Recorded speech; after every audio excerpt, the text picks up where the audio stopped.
Assalamualaikum warahmatullahi wabarakatuh. Kami dari kelompok 6 akan mempresentasikan model organisasi kurikulum.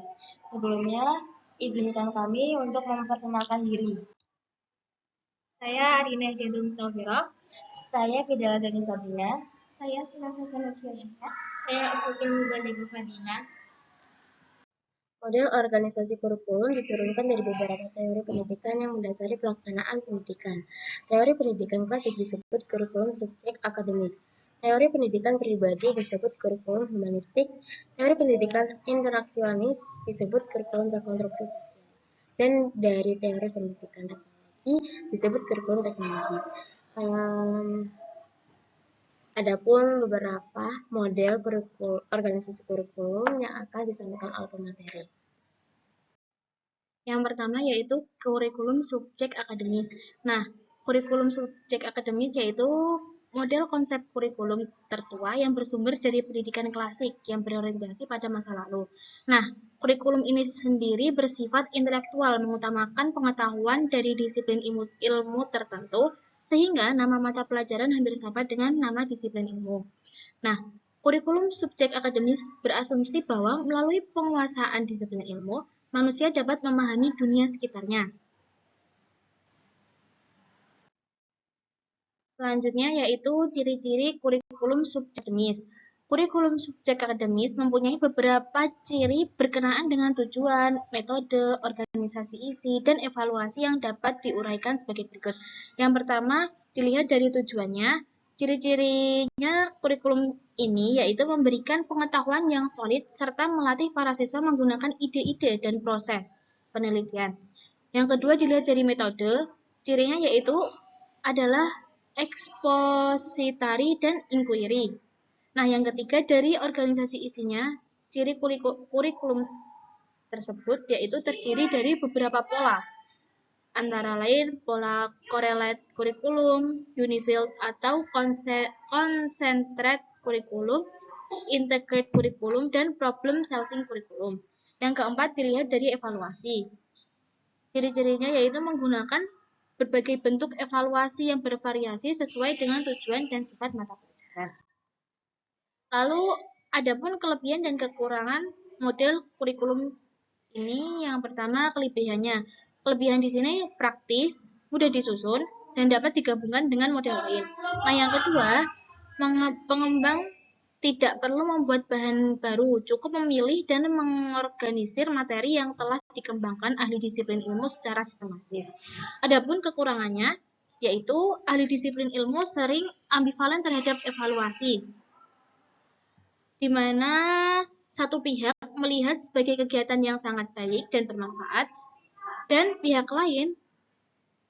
pihak lain mengkhawatirkan kegiatan evaluasi yang dilakukan dalam waktu singkat tidak dapat memberikan gambaran yang benar tentang perkembangan dan penguasaan siswa. Nah, yang kedua kekurangannya yaitu sulit seimbangkan antara kedalaman dan luasnya materi. Nah, yang ketiga kurang memperhatikan kemampuan berpikir dan karakteristik siswa. Dan terakhir yaitu tidak sesuai dengan kebutuhan masyarakat setempat. Adapun cara untuk mengatasi kelemahan tersebut. Yang pertama, mengembangkan model evaluasi formatif dan sumatif untuk mengurangi dampak negatif pada hubungan guru siswa. Nah, yang kedua, menekankan pengetahuan dasar yang menjadi fondasi bagi disiplin ilmu lain.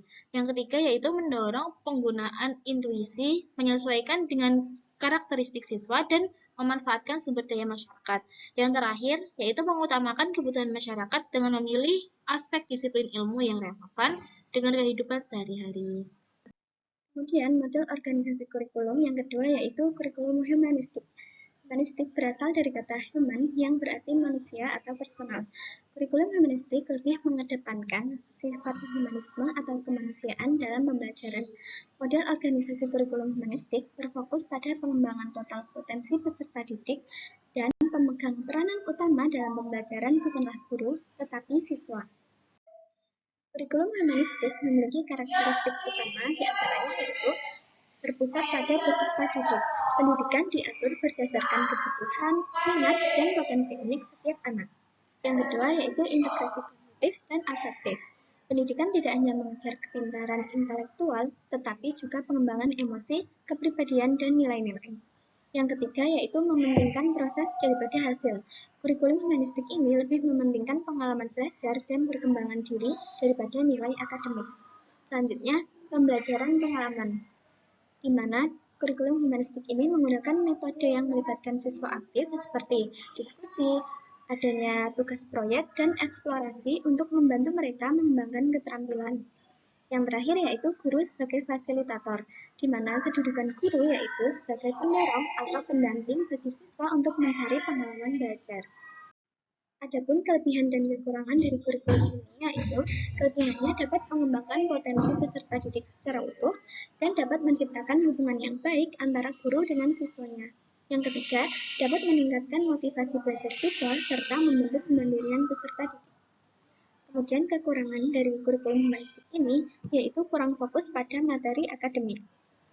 Terkadang terlalu mementingkan aspek emosional sehingga penguasaan konsep atau ilmu pengetahuan menjadi kurang mendalam. Yang kedua, menuntut guru yang sangat kompeten. Guru harus memiliki empati yang tinggi, kesabaran, dan kemampuan manajemen kelas yang luar biasa untuk bisa memfasilitasi setiap siswa yang berbeda. Yang ketiga yaitu sulit diterapkan di kelas dengan jumlah siswa yang banyak, karena sangat menantang bagi guru untuk memberikan perhatian personal jika jumlah siswa dalam satu kelas terlalu banyak. Yang terakhir yaitu waktu yang tidak efisien. Proses eksplorasi dan diskusi seringkali memakan waktu lebih lama dibandingkan metode ceramah konvensional. Kurikulum teknologis. Dalam pendidikan, teknologi sudah dikenal dalam bentuk pembelajaran berbasis komputer, sistem pembelajaran individu, serta kaset atau video pembelajaran. Teknologi sebagai sistem pendidikan menekankan penyusunan program atau rencana pelajaran dengan menggunakan sistem. Program ini dapat berupa sistem murni, sistem yang ditunjang oleh alat dan media, atau program sistem yang dipadukan secara terpadu dengan alat dan media pengajaran. Terus ada juga pandangan ahli dan sejarah. Yang pertama ada Hamalik tahun 2013. Menurut Hamalik, teknologi itu mempengaruhi kurikulum dalam dua aspek, yaitu aplikasi dan teori. Aplikasi teknologi merupakan suatu rencana penggunaan beragam alat dan media atau tahapan basis instruksi. Sedangkan sebagai teori, teknologi digunakan dalam pengembangan dan evaluasi material kurikulum dan instruksional. Menurut sejarah Indonesia, teknologi telah dikenal dalam kurikulum pada tahun 1975.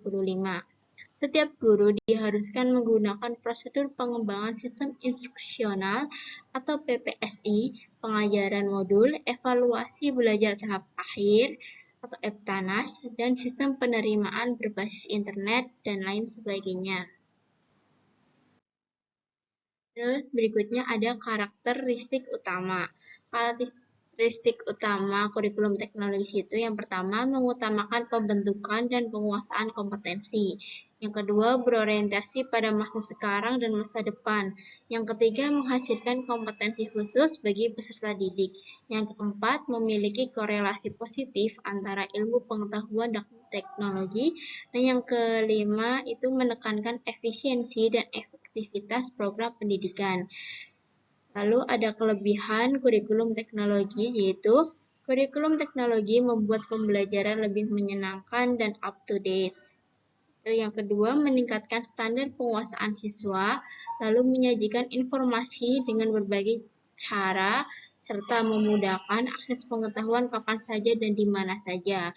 Ada pula kekurangannya yaitu kurikulum teknologis kurang memperhatikan inovasi dan perubahan lingkungan, lebih fokus pada efektivitas produk, terbatas untuk materi kompleks dan afektif, sulit menyesuaikan bakat siswa, serta membutuhkan biaya yang besar. Terus, yang terakhir ada komponen kurikulum teknologis. Menurut Sukmadinata tahun 1997 menyatakan bahwa ciri-ciri kurikulum teknologi dapat ditemukan pada 4 bagian yang dijelaskan melalui komponen yaitu yang pertama ada tujuan, diarahkan pada penguasaan kompetensi dalam bentuk perilaku hasil belajar yang dapat diukur dari umum ke khusus, kognitif, afektif, dan psikomotor. Yang kedua ada metode pengajaran. Metode pengajaran bersifat individual sesuai kecepatan masing-masing siswa. Hal ini memungkinkan pembelajaran lebih efektif karena tidak semua siswa dipaksa belajar dengan tempo yang sama. Terus yang ketiga ada bahan ajar atau isi, diambil dari disiplin ilmu dan disusun bertahap dari yang kecil ke besar untuk mendukung kompetensi. Yang terakhir, keempat, itu ada evaluasi. Evaluasi dapat dilakukan kapan saja setelah siswa mempelajari topik, umumnya berupa tes objektif. Fungsinya itu sebagai umpan balik bagi siswa untuk mengukur hasil belajar serta untuk memperbaiki proses pembelajaran ke depannya. Oke, baik. Saya akan menjelaskan kurikulum rekonstruksi sosial. Kurikulum rekonstruksi sosial adalah kurikulum yang menjadikan sekolah sebagai sarana perubahan sosial menuju masyarakat yang lebih baik. Dengan tujuan, 1. Menghadapi masalah sosial. 2. Menciptakan perubahan sosial. 3. Membangun masyarakat lebih baik. Nah, di sini ada ciri utama. 1. Berbasis masalah sosial. Yang kedua, pembelajaran kolaboratif. Ketiga, interaksi dan kerjasama. Yang keempat, berorientasi perubahan. Dan adapun karakteristik pembelajaran. 1. Ada diskusi kelompok. Yang kedua, ada problem solving. Yang ketiga, ada kegiatan nyata di masyarakat. Yang keempat, ada berpikir kritis. Dan yang terakhir, ada asumsi dasar. Asumsi dasar ini, manusia adalah makhluk sosial yang membutuhkan interaksi dan kerjasama dalam kehidupan. Selanjutnya, fokus masalah pada model ini.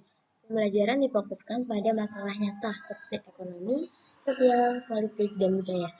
Dan adapun pola organisasinya. 1. Tema utama di tengah. Yang kedua, topik sebagai jari-jari. Yang ketiga, kegiatan terintegrasi. Dan adapun peran sekolah. Peran sekolah sendiri sebagai tempat pelatihan kehidupan sosial dan pembentukan sikap terhadap masyarakat. Baik, dari materi yang telah disampaikan, kesimpulannya adalah kurikulum mempunyai hubungan yang erat dengan teori pendidikan. Nah, suatu kurikulum disusun dengan mengacu pada satu atau beberapa teori pendidikan tertentu. Kurikulum juga dapat dipandang sebagai rencana konkret penerapan suatu teori pendidikan. Ada beberapa teori yang mendasari pelaksanaan pendidikan dan teori tersebut menurunkan suatu model konsep kurikulum.